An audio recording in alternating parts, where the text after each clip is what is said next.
అదేవిధంగా ఈరోజు office opening ప్రారంభోత్సవం ఇచ్చేసిన పెద్దలు బహదూర్ గారు, అదేవిధంగా స్థానిక కార్పొరేటర్ పెద్దలు రాధిక గారు,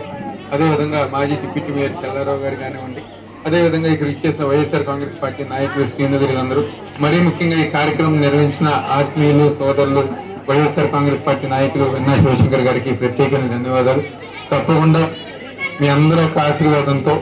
మీ అందరూ ఒక అభిమానంతో మీ బిడ్డగా అన్ని విధాలుగా సహకరిస్తూ ముందుకు వెళ్తాయని చెప్పని ఈరోజు ఈ రాష్ట్రంలో జగన్మోహన్ రెడ్డి గారు చేస్తున్న సంక్షేమ అభివృద్ధి కార్యక్రమాలు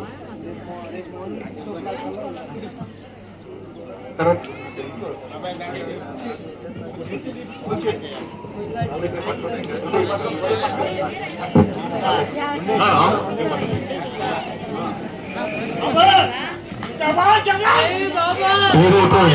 జగన్మోహన్ రెడ్డి గారు చేస్తున్న సంక్షేమ అభివృద్ధి కార్యక్రమాలు మరింతగా ప్రజానికాలకు తీసుకెళ్లే విధంగా మీ అందరి గారు పూర్తిగా సహకరించాలని చెప్పని ఈరోజు 16వ డివిజన్ ఒక బలమైన వైఎస్ఆర్ కాంగ్రెస్ పార్టీ డివిజన్ గా ముందుకెళ్తాండి. ఇంకా మనకి బలం వచ్చింది కాబట్టి మీరందరూ కూడా మనందరం కూడా ఒక కుటుంబ సభ్యులుగా కలిసి గట్టిగా ముందుకెళ్లాలని చెప్పి మనస్ఫూర్తిగా కోరుకుంటూ రాబోయే ఎన్నికల్లో మీరు, మీ కుటుంబ సభ్యులు, మీ బంధువులు, స్నేహితులు అందరితో గారు చెప్పి ఫ్యాన్ గుర్తుకి ఓటేయాలని చెప్పని ఎంపీగా పెద్దలు కేశినేని శ్రీనివాస్ నాని గారు, ఎమ్మెల్యేగా మీ బిడ్డగా ముందుకు నన్ను దీవించమని చెప్పని కోరుకుంటూ సెలవు తీసుకుంటున్నాను. జై హింద్, జై జగన్.